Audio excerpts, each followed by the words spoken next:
process of the substitution rule, you see you are given the indefinite integral, which is in the form of the integral of the f of x with respect to x, and the function is a composition function. The f, you see f as the inner function, outer function composed to each other, or the composite function form at some point. And then you introduce the u to represent the inner function. The key term here, gx is the inner function. The u is the inner function part of the integrand. Okay. And then you're going to see the rest of the integration will be in some form of the derivative of the inner function. It sounds complicated, but I'll walk you through the example. The first part, look at the expression, identify the inner function. Let u be the inner function. When you have u as the inner function, you find differential u. How do you find the differential u? You find the derivative multiplied by dx. Okay, and after that, you evaluate the new indefinite integral with respect to u. At this step, step 3, now you do with respect to the variable u. At the beginning part, you do with respect to the variable x. Now you transform from the x to the u version, and it should be less complicated. When you are done working on the antiderivative with respect to u, the last part, you're gonna get back to the x term by replacing u with the expression gx that you start at at the beginning. So it's like a cycle. So you start, let u be g of x, work on the antiderivative with respect to u. Whatever you get, you go back to substitute u with the gx term to get the result of the original integration. Okay, so let's work on the example. Hope you can see better picture of the process.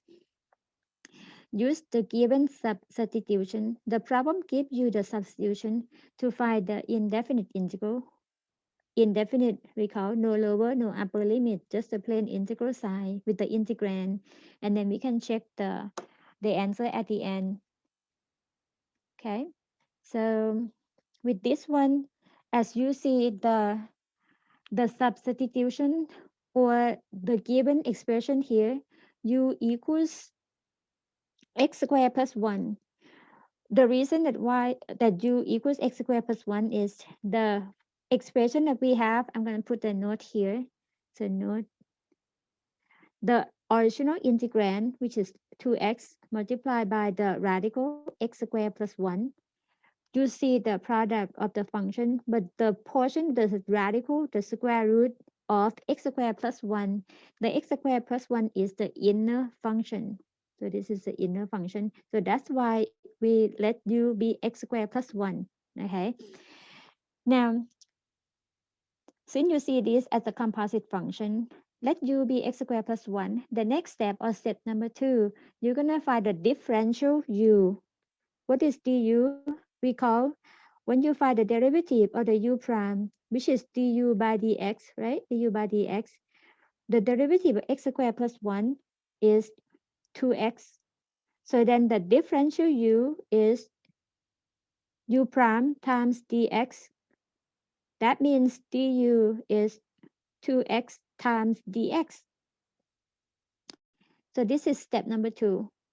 And after that, you're going to replace u and du, or in some form u into the expression here, or the main part of the problem. Now the integral, the radical here, the u squared plus 1, the x squared plus 1 is replaced with the u. So I'm going to have the square root u, right? And then for the portion, 2x multiplied by dx. That's 2x multiplied by dx equals du. Now we have du multiplied to square root u. That means we have the integral, or the indefinite integral, u to the power 1/2 with respect to u. Now we are at step number 3. Find the antiderivative of u to the 1/2. Add the power by 1 to get 3 over 2. 3 over 2, use it as a denominator. If you divide by the fraction, it's the same as multiply by the reciprocal. Then we get this term divided by 3 over 2, which is the same as multiply by 2 over 3. Again, this is indefinite integral. You're going to add c at the end. The last step, you're going to replace u with the expression that you started with. For this problem, the u is given to be x squared plus 1. So you replace u with the x squared plus 1. Mm. So x squared plus 1 to the power 3 over 2 and then plus c. And this is the final result. Okay, I'm going to put a note here one more time. As the first step,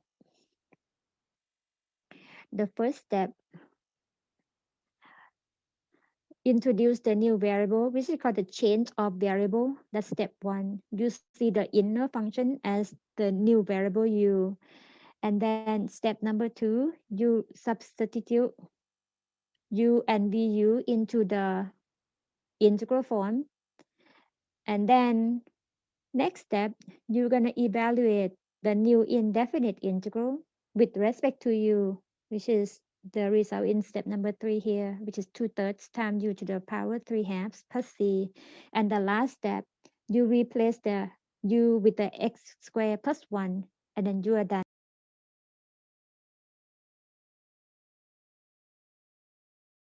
Given you a sine x, okay, the problem already provided, so that's the first step already taken care of. Now, for our convenience, I just see sine to the 3rd power here. That is the quantity of the sine x to the power 3. Just put the notes just in case, you don't misuse the term. From the first step, we're going to find the differential u. If you are not sure, just start with the du dx. Du dx, which is derivative. Du dx is the derivative of the sine x or cosine x. And then use the derivative notation here to find the differential u, which is the derivative multiplied by dx. Okay, now we have u and differential u. We're going to substitute into the problem or the integral of the original form. From the sine x as the u term, so the first part here will be replaced with the u to the 3rd power. Okay, because sine x is u. And then the rest of the integrand, we have cosine x times dx, which is exactly the same as the du. So this part is replaced with du. At this point, we have the integral involving the u variable, which is much less complicated than the original form. Next, apply the power rule, u to the 4th over 4. Don't forget to add c because this is indefinite integral. And now the last step, u is sine x. Then replace u with the sine x quantity power 4 to finish up the problem. And you are done. We did not check the solution. We can check the solution real quick. Okay, what is the derivative of 1 over 4 sine x quantity power 4 plus c? The constant multiple 1 over 4 is doesn't change. It doesn't change. It stays as 1 over 4. The power 4, this time we're going to use chain rule because you have the quantity raised to the power. So it's 4 times that quantity. Power is reduced to be 3. And find the derivative of the sine, which is cosine x. So reduce. Now we get back to sine to the 3rd power of the x multiplied by cosine x, which is the same as the integrand. So we are done. That's a checking process.